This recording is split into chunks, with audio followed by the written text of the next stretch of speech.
Hey everyone, it's Pete with Rant Life. Hey, I want to stir up the pot a little bit about something you might want to call a sacred cow, and something that's been around forever, something that I believed at one time. But I find so many times that when we really research something and you study it, there's some beliefs that we have in Christianity that are just not accurate. Where they came from, I don't know. But again, I've mentioned this before, a group of people in the New Testament called the Bereans who challenged Paul's saying. And so they didn't necessarily disagree with him, but they said, we're going to search the scriptures to make sure that what you said is accurate. And so many people rely on a pastor or rely on somebody else, a teacher or somebody to tell them how to think instead of doing the work themselves. But anyway, this is about the idea that God makes something out of nothing. Now, don't get me wrong, don't go ballistic. He can do anything he wants to do. But I've been studying this for quite a while now, and I find that it's not accurate. It's not accurate. And we want to debate it, I bring it on. But go to the scriptures. Anytime you want to debate something in the Bible, then use the Bible to debate it. So I'll break it down a little bit. There's a word in Hebrew called bara. That's B-A-R-A. And that word is used exclusively whenever God is making something, when he's creating something. He uses the word bara. One word. Now, when it's translated into English, they have to use 3 words to translate it. Now, those aren't 3 separate words with separate meanings. It's 3 words combined to describe bara. Okay, the first word is to cut down. The second word is to transform. And the third word is to make fat. Now, those seem like totally different words, or different words with meanings, but they are combined together to form one idea. So let me go through one of them at a time.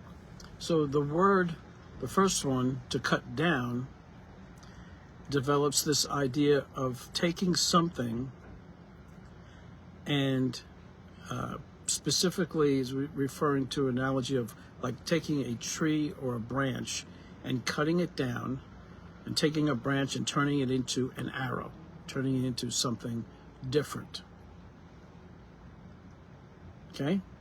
So it's taking something that has a distinct use or distinct description and working it to create into something else.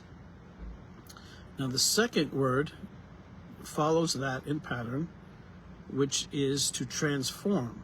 So it plays on the idea of cutting something down and transforming it into something else. You cut a tree down and you turn it into a chair. You cut a branch down, you turn it into an arrow. So there's a breaking away from its original use and then turning it into something different, and in most cases something better. And that's where the word to fatten comes in. See, in ancient times, to be large meant that you were wealthy and it was a blessing, it was a good thing. Somewhere along the line in our society today, being skinny and thin has been more desirable. But that's not the way that it used to be. Rehoboam, who was Solomon's son, was very large.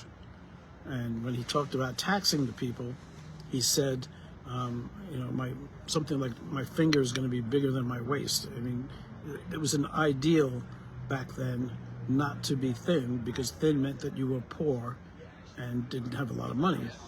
But heavy meant that you were well off. So when researching anything in the Bible, I recommend 2 things. Get a good dictionary, either a Strong's or a Hebrew dictionary, or even the original Torah, and look at the definition of the word. But then take a second step, which is to look at that word find it everywhere else in the Bible?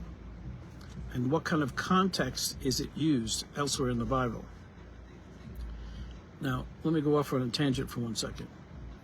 You can study about God and Christ from like a historical perspective, but that doesn't give you insight into his personality, his ways.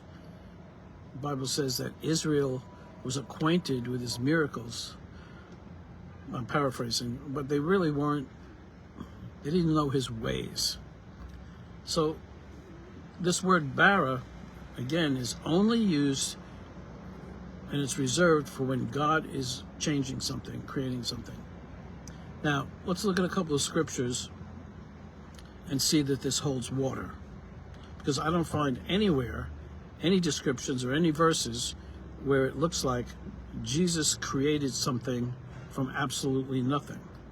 I see this idea that follows the word bara, where he's taking something that exists with its particular use and then transforming into something better, and that transformation is something bigger or better than we started out with. So that's how those three word definitions that seem separate are connected together.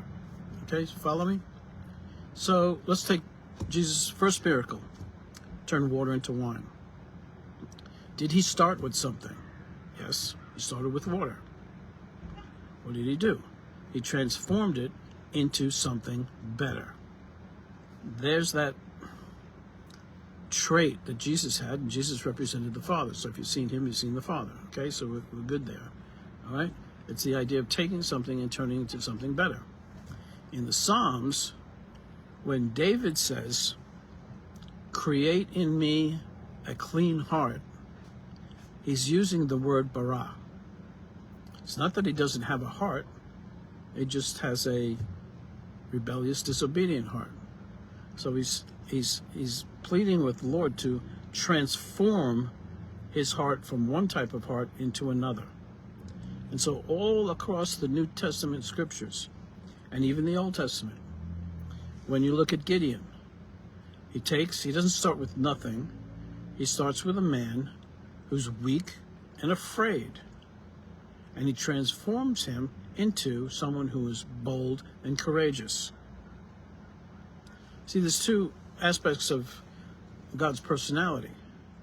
One, he's a redeemer. He takes things that are broken and he fixes them. Lives, cities, health, the list goes on and on. But it goes beyond that, because he takes and also doesn't just transform them into what they used to be when they're broken. He transforms them into something that is better. Okay, look at Bathsheba. Okay, through the relationship, Bathsheba and David, the child was lost. The child was lost. But that's not the end of the story. What's the rest of the story? The rest of the story is she also was forgiven and given another son. But not only another son, a son who would reign as king after David, Solomon. And not only a son who would reign after King David, but a son who would be the wisest man that ever lived. Again, transforming something dead or broken and turning it into something bigger and better. That's the nature, that's the personality of God. That's his nature. And you see that theme all the way through. So not only in the definition of the word bara do I not see anything being created from nothing, although he could. He absolutely could.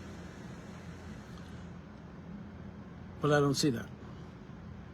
I see him taking something and transforming it into something bigger, or fatter as the term was used, but it's really talking about something bigger and better than what its original use was.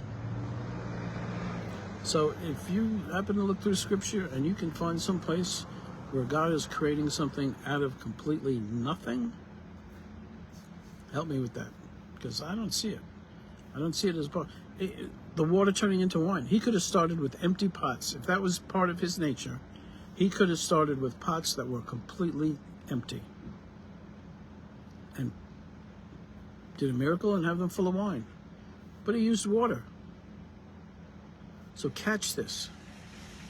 He uses people like you and me who are plain and ordinary and broken, and changes us. Changes us into different people. He changes us into people like the pre-fall Adam. People of dominion, people of relationship with him.